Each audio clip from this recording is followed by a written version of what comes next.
failure is a massive part of being able to be successful. You have to get comfortable with failure. You have to actually seek failure. Failure is where all of the lessons are. You know, when you go to the gym and you work out, you're actually seeking failure. You want to take your muscles to the point where you get to failure, because that's where the adaptation is. That's where growth is. Successful people fail a lot. They fail a whole lot more than they succeed, but they extract the lessons from the failure, and they use that the energy, and they use the wisdom to come around to the next phase of success. You gotta take a shot. You have to live at the edge of your capabilities.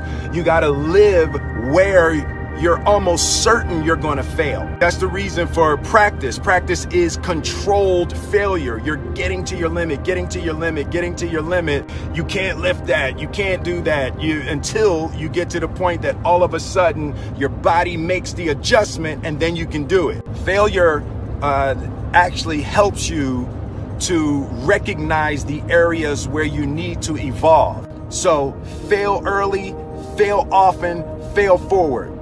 So a dude screamed to me the other night, "Hey, Will, I want to be an actor, man. I want to be an actor just like you." People say stuff to me like that. I'm like, "Yeah, man, you know, you can do it." Give them an encouraging word. But I was just sitting in here thinking, and it dawned on me, 99% of people that say stuff like that are not willing to do what it takes to make their dreams come true. The Marines have a saying, everybody wants to go to heaven, but nobody wants to die. And that's just real. At the center of bringing any dream into fruition is self-discipline. You know, something as simple as food and eating. It's not about your body as much as it is about your mind. It's getting command of your mind to be able to choose actions that are in your own best interest. Every day, we are choosing shit that's not in our own best interest. Right? So if the world is attacking you, and the world wants to fight you, and the world's trying to hold you down, so you're going to kick yourself in the balls?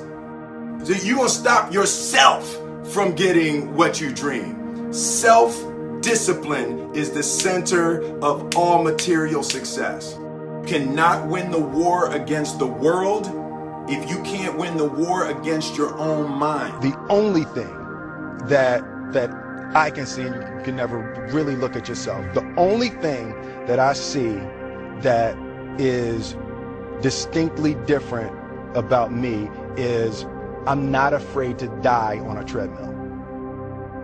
You might have more talent than me, you might be smarter than me, you might be sexier than me, you might be all of those things. You got it on me in 9 categories. What if people block me out? It's going to be 2 options. Yeah. I'm going to get back in, or I'm going to be dead. Yeah. Right? It's like, you're not going to outwork me. It's such a simple, basic concept. It's the guy who is willing to hustle the most is going to be the guy that just gets that loose ball. The commodity that I see the majority of people who aren't getting the places they want, or aren't achieving the things that they want in this business, is strictly based on hustle. It's strictly based on being outworked. It's strictly based on missing crucial opportunities. I say all the time, if you stay ready, you ain't got to get ready. You don't try to build a wall. You don't set out to build a wall. You don't say, I'm going to build the biggest, baddest, greatest wall that's ever been built. You don't start there. You say, I'm going to lay this brick as perfectly as a brick can be laid. There will not be one brick on the face of the earth that's going to be laid better than this brick that I'm going to lay in this next 10 minutes. And you do that every single day. And soon you have a wall. And soon you have a wall. And I think psychologically, the advantage that gives me over a lot of people that I have been in competition with in different situations is it's difficult to take the first step. Greatness is not this wonderful, esoteric, elusive, God-like feature that only the special among us will ever taste. You know, it's something that truly exists in all of us. It's very simple. This is what I believe, and I'm willing to die for it.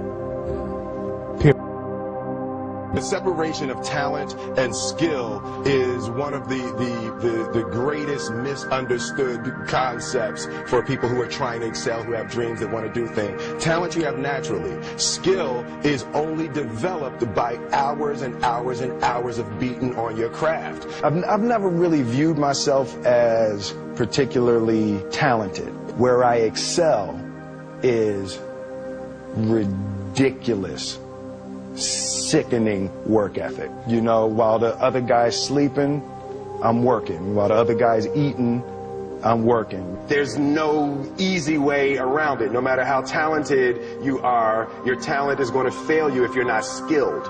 You know, if you don't study, if you don't work really hard and dedicate yourself to being better every single day. For me, the daily confrontation with fear has become a real practice for me since about three years ago. I went skydiving in Dubai, right? And skydiving is a really interesting confront with fear, right? So everything's normal. So you fly and you go up to 14,000 feet, and you notice there's a light. It's red and it's yellow and green, right? So right now the light's red. So then you start thinking at some point the light's going to go green because you don't know what's going to happen, right? And you wait and it goes yellow and the light goes green and somebody opens the door, and in that moment you realize you've never been in a freaking airplane with the door open, and in 1 second you realize that it's the most blissful experience of your life. You're flying, right? It doesn't feel like falling, right? It's like you actually are kind of held a little bit by the wind, and then you start falling, and there's zero fear. You realize at the point of maximum danger is the point of minimum fear. It's bliss. It's bliss. And you're flying, and then 20 seconds, 25 seconds, 40 seconds, and you have enough time to just kind of be like, oh, shit, that's that building. I like that one. And the lesson for me was, why were you scared in your bed the night before? What do you need that fear for?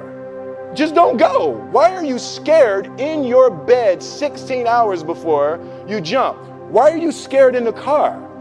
Why could you not enjoy breakfast? What did you need that? The fear is fear of what? You're nowhere even near the airplane. Everything up to the stepping out, there's actually no reason to be scared. It only just ruins your day. You don't have to jump. And then in that moment, all of a sudden, where you should be terrified is the most blissful experience of your life. And God placed the best things in life on the other side of terror. On the other side of your maximum fear are all of the best things in life.